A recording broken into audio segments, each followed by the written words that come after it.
मजदूर तहरीक आज इतनी कमज़ोर हो गई है कि वो अपने हुकूक अपने कारकुनों को नहीं दिला सकती। इस्तेसाल पे खामोश है, अपने इस्तेसाल पे खामोश नहीं, इस्तेसाल पे खामोश नहीं, जान ही नहीं रही। उन्होंने छोड़ी। मैं बैंक्स की आपको मिसाल दूं।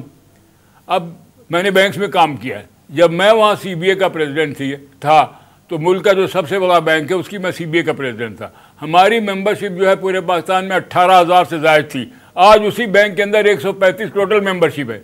क्या करेगा मजदूर? उन्होंने छोड़ दिया। वो काडर ही उन्होंने तबाह कर दिया सब। इसी सूरत से उन्होंने तमाम सनतों में, कारखानों में मजदूर तहरीक का दम घोंट के रख दिया। और ये एक बड़ी वजह है कि मजदूर कवानीन पे अमल दरामद के लिए बहुत जो है तगड़ी जो है मजदूर तहरीक की भी ज़रूरत होती है, जो ताकतवर से जो है उसके हुकूक छीन के मजदूर गरीबों को दे।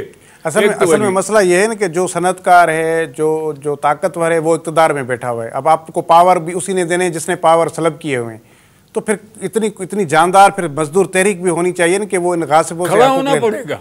There is no alternative। अब तो आज के दौर में आप 5 दिन की स्ट्राइक नहीं कर सकते, लोग तो भूख मर जाएंगे। वो मजदूर तो आज एक दिन दिहाड़ी के लिए परेशान है।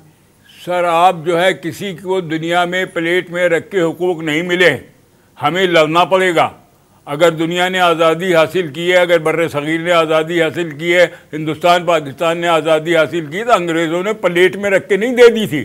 बड़े लोग इसमें शहीद हुए हैं, बड़े लोग इसमें खड़े हुए हैं। भगत सिंह फांसी पे चढ़ा है, शहीद टीपू सुल्तान जो है वो शहीद हुए हैं। और कितने ही हमारे शहीद जो हैं वो कहते हैं कि और जब जाके जो है आज़ादी की नेमत जो है हमें हासिल हुई।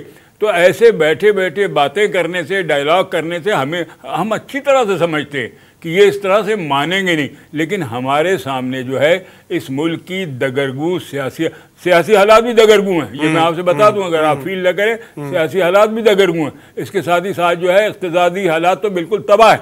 लेकिन हमें इस बात का भी एहसास है कि इन इक़्तिसादी हालात में अगर हम बची खुची ताकत को रोडों पे लेके आए, कारखाने बंद करें, ये करें, तो हम ये वतन से मोहब्बत नहीं कर रहे होंगे। हमें हालात को अपने सामने रखना होगा और बाज़ जगहों के ऊपर अगर वतन की खातिर अगर हमें कंप्रोमाइज़ करना होगा तो हमें करना चाहिए।